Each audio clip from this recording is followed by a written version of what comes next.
ஷியாம், இந்த தேர்தல் இடைத்தேர்தல் என்பதை எப்படியெல்லாம் பார்க்குறீங்க? என்னென்ன கோணங்களில் இதை பார்க்கப்பட வேண்டும் அப்படின்னு பார்க்குறீங்க?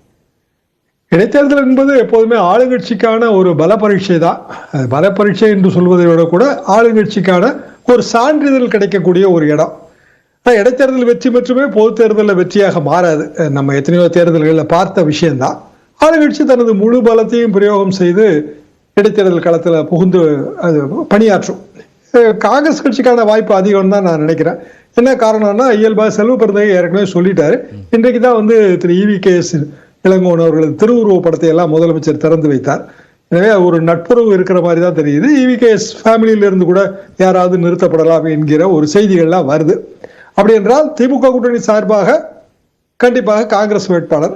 திமுக கூட்டணி இப்போதுள்ள நிலைமையிலேயே தொடர்கிறதா என்றால், ஏற்கனவே கொஞ்சம் மாற்று கருத்தெல்லாம் சொல்லி கொண்டிருந்த கம்யூனிஸ்டுகள் இந்த தேர்தலில் திமுகவுக்கு தான் ஆதரவுன்னு அவங்க நிலைப்பாடை சொல்லிட்டாங்க. காங்கிரஸ் கட்சி வேட்பாளர் அப்புறம் காங்கிரஸ் ஆதரவு தான். திமுக ஏற்கனவே பெரிய அளவுக்கு பணியாற்றும். அவருடைய ஸ்டேட்மெண்ட்டை சொல்றீங்க. மார்க்சிஸ்ட் கம்யூனிஸ்ட் கட்சியுடைய புதிய மாநில செயலாளர் சண்முகத்தில் திமுக கூட்டணி வேட்பாளர் யாராக இருந்தாலும் அவருக்கு எங்கள் ஆதரவு அப்படின்னு அவர் குறிப்பிட்டார். கூட்டணியினுடைய வேட்பாளர் யாராக இருந்தாலும், கூட்டணியுடைய வேட்பாளர் என்று வரும்போது காங்கிரஸ் கட்சிக்கான வாய்ப்பு என்பது ரொம்ப பிரகாசம்தான். திமுக வேட்பாளர் நிறுத்தப்பட வேண்டும் என்று உள்ளூர் திமுக காரங்க விரும்புவாங்க. அதுல எனக்கு மாற்று கருத்து இல்லை. ஆனால் திமுக கூட்டணியில பெரிய சலசலப்பு இருக்கிற மாதிரி தெரியல. இப்போது இருக்கிற என்ன கூட்டணி இல்ல. இதை வேறொரு ஒப்பீடோட பார்க்கணும்னா, இப்ப நீங்க 2024 கோயம்புத்தூர்ல மார்க்சிஸ்டுக்கு பதிலாக நாமளே களத்தில் இறங்கணும் அப்படின்னு திமுக ஒரு வியூகம் வகுத்தது. மார்க்சிஸ்டுக்கு வேற ஒரு தொகுதியை கொடுத்தாங்க. இப்போ இங்கே 26 சட்டமன்ற தேர்தல், அதுக்கு முன்னதாக வரக்கூடிய தேர்தலில் வெற்றி அப்படிங்கிறது எங்களுக்கு உறுதின்னு அவங்க நம்பினாலும் அந்த வெற்றி எத்தகைய வெற்றியாக இருக்க வேண்டும் என்ற ஒரு கணக்கும் அவங்களுக்கு இருக்கும். இப்போ அதற்கான ஏதாவது முடிவுகளில் மாற்றங்கள் வருமா, வியூகம் மாறுமா அப்படிங்கிறது தான் கேட்குறேன். பெரிய மாற்றமாக எனக்கு தோன்றவில்லை. காரணம் EVKS அவர்களுக்கும் திமுகவுக்கும் இடையில இருக்கிற ஒரு நல்ல உறவு. காலையில் தான் படங்களை எல்லாம் திறந்து வைத்து பெரிய அளவுக்கு முதலமைச்சர் புகழாரம் சூட்டி அவர் பேசியிருக்கிறாரு. எனவே அது அப்படி தொடரும் என்பதுதான் எனது பார்வை. ஆனால் திமுக கூட்டணி திமுகவை நின்றாலும் கூட மார்க்சிஸ்ட் கம்யூனிஸ்ட் கட்சி அதை ஆதரிக்க போகிறது. அதுல வேற விதமான சிந்தனைகள் இருக்க மாதிரி தெரியல. அதிமுக ஒண்ணுதான். நீங்க கேட்ட கேள்வியில அதிமுக விக்கிரவாண்டி மாதிரி புறக்கணிப்பு செய்யுமா அல்லது போட்டியிடுமா, இது ஒரு $1 மில்லியன் கொஸ்டின். ஜெயலலிதா அவர்களே ஒரு முறை புறக்கணித்திருக்கிறார்கள், அடுத்த இடைத்தேர்தலே போட்டியிட்டு இருக்கிறார்கள். எம்ஜிஆர் அவர்கள் திருப்பத்தூர் இடைத்தேர்தலில் எந்த தொகுதி வேட்பாளர்கள் மரணமடைந்த தொகுதி காலியான அந்த தொகுதியை சேர்ந்தவர்கள் தான் நிறுத்தப்படும், அந்த கட்சியை சேர்ந்தவர்கள் தான் நிறுத்தப்படணுங்கிற ஒரு வியாக்கியானத்தை எல்லாம் 1980 கொடுத்திருக்கிறாரு. எனவே அதிமுக முடிவு என்னவென்று தெரியவில்லை. பிஜேபி இதுல முக்கியமான ஒரு விஷயமாக நான் பார்க்கிறேன். ஏனென்றால் அவர்கள் நாளைக்கு கூட்டம் எல்லாம் வைத்திருக்கிறார்கள். அண்ணாமலை அவர்கள் கூறுவதை பார்த்தால் பாரதிய ஜனதா கூட்டணியில் இருந்து பாரதிய ஜனதாவோ அல்லது தமிழ் மாநில காங்கிரஸோ ஏதோ ஒரு வேட்பாளர் அங்கு நிறுத்தப்படுவதற்கான வாய்ப்பு இருப்பதாகத்தான் தெரிகிறது. அப்படின்னா திமுகவுக்கு எதிரான வாக்கு வங்கி பிளவுபடும்.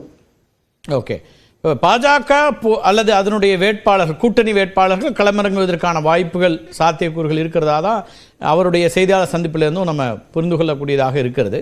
அப்படி பாஜக வருகிறது அப்படின்னா அதிமுக இந்த தேர்தலை எப்படி அணுகும் அப்படின்னு நீங்கள் பார்க்குறீங்க? ஏன்னா இந்த தேர்தல் நியாயமாக நடக்காதுன்னு ஒரு கருத்தை திரு ஜெயக்குமார் முன்வைக்கிறாரு. அதே நேரத்தில் இந்த நேரத்தில் இதற்கு மேல் என்னால் எந்த கருத்து சொல்ல முடியாதுங்கிறதையும் அவர் சொல்கிறார் ஊடகங்களுக்கு பேசும்போது. ஏற்கனவே போன ஈரோடு கிழக்கு இடைத்தேர்தலில் புதிய ஃபார்முலாக்கள்லாம் அறிமுகப்படுத்தப்பட்டது. அன்பு சிறை வைத்தார்கள் வாக்காளர்களையே. அதெல்லாம் நம்ம பார்த்த விஷயங்கள் தான். ஆளுங்கட்சி இடைத்தேர்தல் நேரங்களில் அந்த மாதிரியான செயல்படுவது அது அதிமுக ஆட்சி காலத்திலையும் நம்ம பார்க்கலாம், திமுக ஆட்சி காலத்திலையும் பார்க்கலாம். அதை தாண்டி தான் நம்ம இதுல பேசணும். அப்படி என்றால் போன முறை விக்கிரவாண்டியில பாமக தான் முதல்ல கேண்டிடேட் போட்டுச்சு. ஆமா, அதுக்கு பிறகு இதே மாதிரியான ஒரு கூட்டம் போட்டு அதிமுக போட்டியிடலை என்று விலகி கொண்டது. எனவே ஒருவேளை நாளையோ நாளை மறுநாளோ பாரதிய ஜனதா வேட்பாளர் என்று வந்தால் சட்டமன்றம் நிறைவு நாள் இன்றைக்கு அதிமுகவோட கூட்டம்.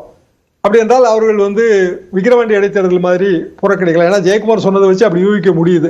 இடைத்தேர்தல் நியாயமா நடக்காது, இதுல போட்டியிட்டு ஒரு கணக்கு இருந்தது. அன்னைக்கு பாட்டாளி மக்கள் கட்சியினுடைய வேட்பாளர் பாமகவை எதிர்த்து நாம களமிறங்க வேண்டாம், 2024 நாடாளுமன்ற தேர்தல் இருந்தது, நாடாளுமன்ற தேர்தலில் பாமகவோடு கூட்டணிக்கான சாத்தியக்கூறுகளும் பேச்சுவார்த்தைகளும் நடந்து கொண்டிருந்த சூழல்ல அப்படி ஒரு முடிவு எடுக்கப்பட்டுச்சு. ஆனால் ஈரோடு கிழக்கு இடைத்தேர்தலில் ஒருவேளை பாஜக நேரடியாக களமிறங்குகிறது. ஏன்னா பாமக அங்கே களமிறங்க வாய்ப்பில்லை, அவங்க தமிழ் மாநில காங்கிரஸ் வேணா அங்கே களமிறங்கலாம், ஏன்னா 21 அவங்க போட்டியிட்ட இடம் அப்படிங்கிற இடத்துலேருந்து வேணாம். ஆனால் அப்ப பாஜக போட்டியிடுகிறதுங்கிற இடத்துல இருந்து அதிமுக விலகுறதும் அவங்களுக்கு அது ஒரு சிக்னல் சரியா இருக்காதுன்னு நினைக்க மாட்டாங்களா? மக்களுக்கு என்ன கருத்தை சொல்றோம், ஏன்னா பாஜகவை எதிர்க்கிறோங்கிற இடத்துல இருக்காங்க. இடைத்தேர்தலில் போட்டியிட்டு ஆளுங்கட்சியோட போட்டியிட்டு வெற்றி பெறுவது ரொம்ப கடினம், அது அனைவருக்குமே தெரிந்த ஒரு விஷயம்தான். அப்போ அதிமுக ஒரு டாக்டிக்கல் அப்ரோச்சாக போட்டியிடுவதிலிருந்து ஒதுங்கி இருக்கலாம். ஒரு அட்வான்டேஜ் இருக்கு. பாரதிய ஜனதா மிக குறைந்த வாக்கு பெற்றாலோ அல்லது கட்டுத்தொகை இழந்தாலோ அதிமுகவோட பார்கெனிங் கெப்பாசிட்டி இன்னும் அதிகமாகும். அதுபோக பாமக அதிமுக கூட்டணிக்கு வரக்கூடிய ஒரு வாய்ப்பு அதுல உருவாகும். இப்படி அதுலயும் சில கால்குலேஷன் இருக்கு. வெறும் புறக்கணிப்பு மட்டுமே ஒரு பேட் பாலிடிக்ஸ்னு நம்ம சொல்ல முடியாது. இல்ல அதுல விக்கிரவாண்டியில ஒரு செய்தி என்ன வந்துருச்சுன்னா, அதை அவங்க திரும்ப திரும்ப எதிர்கொள்ள வேண்டி இருந்துச்சு. விக்கிரவாண்டியில முதல் முறையாக அதிமுகவுடைய வாக்குகள், குறிப்பா பெண்கள் வாக்குகள் திமுகவுக்கு போச்சு. அப்ப இதுவரைக்கும் திமுகவுக்கு வாக்களிக்காதவர்கள் திமுகவுக்கு வாக்களிக்கிற இடத்தை திரு எடப்பாடி பழனிசாமி உருவாக்கிட்டாருங்கிறதா திரு ஓ பன்னீர்செல்வம் உள்ளிட்ட அவரை எதிர்க்கக்கூடிய விளக்கப்பட்ட அல்லது நீக்கப்பட்ட அதிமுகவினர் சொல்லக்கூடிய அல்லது கட்சியில் இருந்தவங்க சொல்லக்கூடிய ஒரு விமர்சனமா வருது இல்லையா? அதுவும் இங்க கணக்கில் எடுத்துக்கொள்ளப்படும் தானே? ஜெயலலிதா அவர்கள் புறக்கணித்த போதும் இதே விமர்சனம் வரத்தான் செஞ்சது. ஓகே, அது ஒரு டாக்டிக்கல் அப்ரோச் தான் நான் நினைக்கிறேன். காரணம் என்னன்னா, சரி, இப்போ எம்ஜிஆர் அவர்கள் திண்டுக்கல் இடைத்தேர்தலில் போட்டியிட்டு பெரிய வெற்றி பெற்றார். அப்படியான ஒரு முயற்சியை விஜய் அவர்கள் செய்ய போறது இல்லை, நல்லா தெளிவா தெரியுது. ஏன்னா அவங்க 2026ங்கிற இலக்க சொல்லிட்டாங்க. அப்படின்னா களம் இப்ப எப்படி இருக்கோ அப்படிதான் ஈரோடு தேர்தல் நேரத்துல நீங்க அமைதியா கடந்து போக முடியுமா சார்? 26 தான், அதனால நாங்க இதுல எதுவுமே பங்கெடுக்கலன்னு திரு விஜய் சொல்ல முடியுமா? இப்ப விஜய் அவர்களை ஆதரிக்கக்கூடிய அல்லது விஜய் கட்சியில சேர்ந்திருக்கக்கூடிய அந்த தொகுதிக்கு உட்பட்ட தொண்டர்கள் இருப்பாங்கல்ல, தாவேக்கால இப்ப அவங்க ஒரு என்ன சொல்றாங்க, ஒரு இலக்கு சொல்றாங்க, இவ்வளவு பேர் எங்கள்கிட்ட உறுப்பினர்கள் அப்படின்னு சொல்றாங்க. இப்ப அந்த தொகுதிக்குள்ள இருக்கக்கூடிய உறுப்பினர்கள் என்ன செய்யணும் அப்படிங்கிற ஒரு கேள்வி வராதா? நிச்சயமா இந்த கேள்வி வரத்தான் செய்யும். அவர்களுக்கு விஜய் ஏதாவது ஒரு வகையில ஒரு கருத்தை சொல்லணும். ஆனால் அப்படியான கருத்தை சொல்லாமல் விஜய் இருப்பதற்கான வாய்ப்புகளும் இருக்குல்ல. காரணம் அவர் அன்றாட பல்வேறு பிரச்சனைகள்ல கருத்து சொல்றது இல்லை. இன்னொன்று, கண்டிப்பாக விஜய் அவர்கள் போட்டியிட்டாலும் அது திண்டுக்கல் இடைத்தேர்தலில் எம்ஜிஆருக்கு கிடைத்த வெற்றி மாதிரி வருங்கிறதுக்கான உத்தரவாதம் இல்லை. மாறாக அவருக்கு பெரிய அளவுக்கான வீழ்ச்சி ஏற்பட்டால் அவருக்கு உடனடியாக 2026 ப்ராஸ்பெக்ட் ரொம்ப பாதிக்கும். அப்படி இருக்கும்போது அந்த முடிவை அவர் எடுப்பதற்கு ரொம்ப தயங்குவார். ஏதோ ஒரு செய்தி அவர் சொல்ல வேண்டி இருக்கும் இல்லையா? அவங்க தொண்டர்கள் என்ன செய்யணும்னு அப்ப எதுவுமே சொல்லாம இருக்க முடியுமா? ஏன்னா நீங்க ஒரு மாநாடு போட்டு கொள்கை பிரகடனம்லாம் செய்து இதுதான் நம்மளுடைய எதிரிகள், இவங்க களத்துல இவங்க எதிரிகள், கொள்கை எதிரிகள் அவங்க அப்படின்லாம் சொன்ன பிறகு எதுவுமே சொல்லாம 2 பேருமே இப்ப களத்துல இருப்பாங்க. அவர் சொன்ன களத்தில் இருக்கக்கூடிய எதிரியும் இருப்பாங்க, கொள்கை எதிரியும் இருப்பாங்கன்னா அதுல என்ன முடிவெடுக்கணும்னு எந்த செய்தியும் சொல்லாம அவர் எப்படி நகர்ந்து போக முடியும்? செய்தியை சொல்லாமல் இருப்பதும் அரசியல்ல ஒரு செய்தி தானே. ஓகே, வாக்காளர்கள் அவர் கட்சிக்காரர்கள் அவர்கள் மனசாட்சிப்படி ஓட்டு போட வேண்டும். நீங்க நினைக்கிறீங்களா இல்ல இதை இப்படி செய்யலாம்னு அவருக்கு ஆலோசனை சொல்றீங்களா? நான் ஆலோசனை எல்லாம் சொல்லக்கூடிய அளவுக்கு எனக்கு பெரிய அளவுக்கான டச் கிடையாது. ஆனா நான் எப்படி நினைக்கிறேன்னா, அனுபவம் இருக்கு அதனால சொல்றேன். சரி, அனுபவப்படி பார்த்தால் கண்டிப்பாக விஜய் போட்டியிட்டு திண்டுக்கல் மாதிரியான ஒரு டஃப் ஃபைட் கொடுக்கணுங்க. சரி, காரணம் என்னன்னா அப்பதான் நம்ம ப்ரூவ் பண்ண முடியும். இடைத்தேர்தல் தான் அதுக்கு சரியான களம். விஜய கூட அந்த களத்துல நிற்கலாம், தவறுலாம் கிடையாது.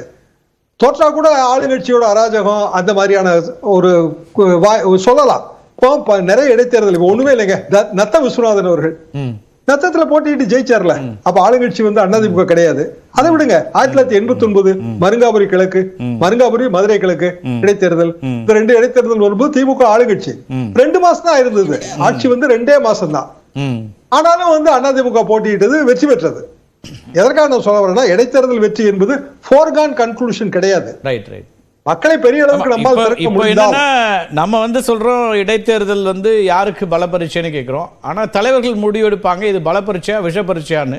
அந்த அடிப்படையில் தான் முடிவெடுப்பாங்க நான் நினைக்கிறேன். அது அவங்கவுங்க பார்வையில இருந்து இல்ல. பல பரீட்சை விஷ பரீட்சைன்னு சொல்றதை விட அமில பரீட்சைன்னு சொல்றது பொருத்தமா இருக்காதா?